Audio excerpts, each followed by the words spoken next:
Selamat pagi Pak Arfi. Halo, gimana? Semangat pagi ya? Semangat pagi. Alhamdulillah. Bagaimana kabarnya hari ini Pak? Luar biasa. Oke, sebelum nanti saya ngajak ngobrol Bapak, izinkan saya kasih pantun pagi hari. Wih, boleh. Pagi-pagi udah ada pantun. Bunga mawar indah di taman. Cakep. Hadirkan wangi menyebar luas. Dengan Cakep. Arviena penuh harapan. Cakep. Bandung bersinar makin berkelas. Wah, mantap. Bagaimana sudah sarapan hari ini Pak? Alhamdulillah. Saya biasa pagi-pagi ngopi. Dulu ya. Kopi hitam, nggak pakai gula. Kadang-kadang kalau lagi mood pakai madu sedikit. Biasanya sih cukup ya pagi-pagi ya. Nanti mungkin agak siang baru ketemunya agak berat. Kecuali kalau ketemu bubur ayam sama kupat tahu, saya susah menolak kalau itu, Pak. Gitu ya.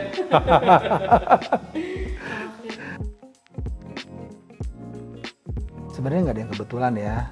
Segala sesuatu pasti udah diatur ya. Dapat nomor 4 pun buat saya istimewa nih, ya. Karena kan saya datang dari Partai Golkar. Dari Partai Golkar kemarin nomor urut partai di Pileg Partai Golkar nomor 4. Ya, jadi gampang lah sejalan nih dengan apa yang udah dilakukan teman-teman Golkar di Pileg. Yang kedua, saya kan lama bareng sama Kang Ridwan Kamil ya, dan kita juga warga tuh merasa ketika Kang Ridwan Kamil datang dengan semangat baru waktu di Pilkada 2013 itu Ridwan Kamil itu dapat nomor urut 4 dan jadi juara gitu. Jadi Golkar nomor 4, Kang Emil waktu 2013 nomor 4. Nah, sekarang ini karena pilkada serentak. Jadi nanti Pilgub bareng-bareng sama Pilwalkot. Nah, di Pilgub dukungan Partai Golkar itu di nomor 4 juga, Kang Deddy Mulyadi dan Kang Erwan Setiawan. Jadi gampang kampanyenya, lebih gampang mengkampanyekan calon gubernur dan calon wali kota nomor 4. Nah, buat kita warga Sunda sendiri, orang Bandung sendiri, kan kita tuh memahami konsep Masagi ya. Masagi itu 4 sisi. Jadi pribadi yang matang, ajeg, sudah mantap itu disebutnya Masagi. Jadi silih asah, silih asih, silih asuh, silih wawangi itu sudah jadi filosofi kita ini sebagai orang Bandung. Jadi menurut saya 4 itu istimewa. Opat loba manfaat ya. Nomor 4 loba manfaat. Omat, pilih nomor 4.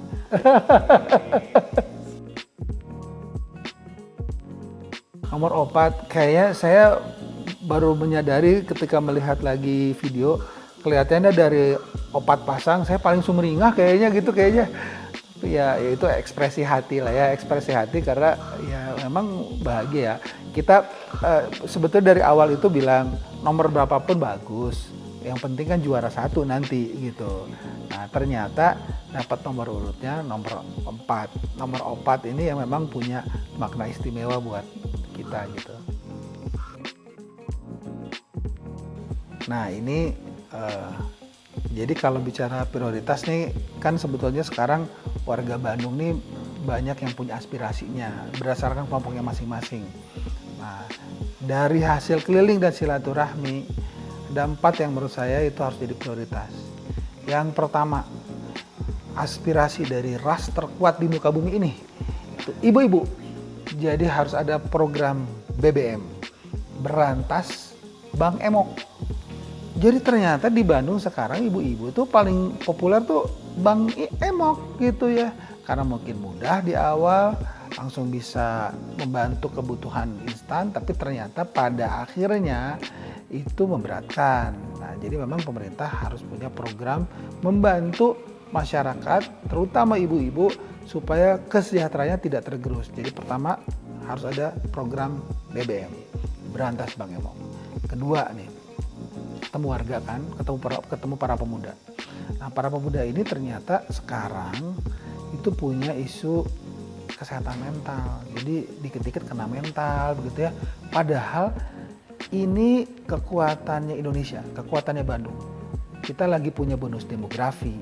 Jadi saya berpikir kita harus menyediakan ruang tenang untuk anak muda, baik itu di mall, di public space, di taman gitu ya.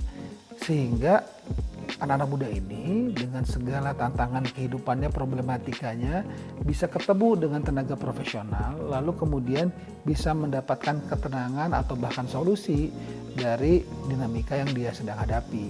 Bisa bentuknya booth yang tertutup atau meja terbuka yang kemudian itu punya akses ke alam gitu. Jadi intinya anak muda yang lagi galau tinggal datang keluar dari situ sudah punya rasa yang tenang.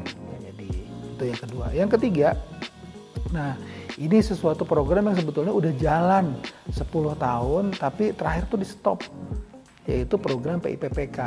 Nah PIPPK ini dulu 2015 mulai diluncurkan dengan dana 100 juta per RW per tahun. Nah tahun 2026 mungkin atau 2025 besok ini gitu ya, kita harus kerjakan lagi. Sekarang lagi stop nih.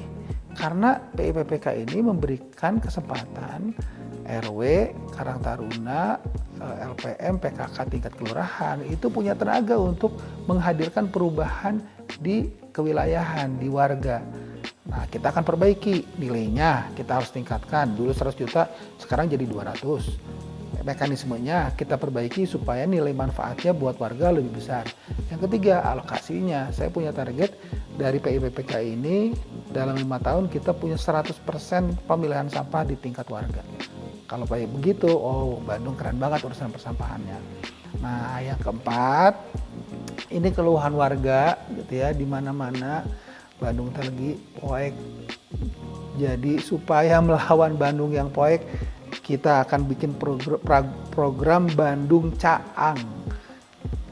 Lampu jalan, terang di mana-mana. Caang ini adalah program Bandung bercahaya, aman, dan tenang.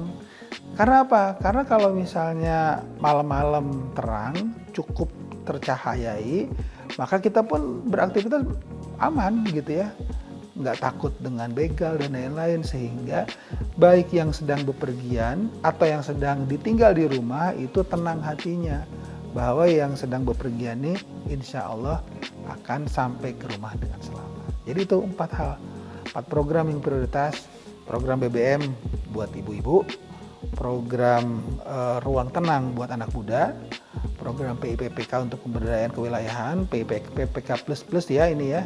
Nah, terakhir Bandung Caang supaya warga bisa beraktivitas di malam hari dengan aman dan tenang.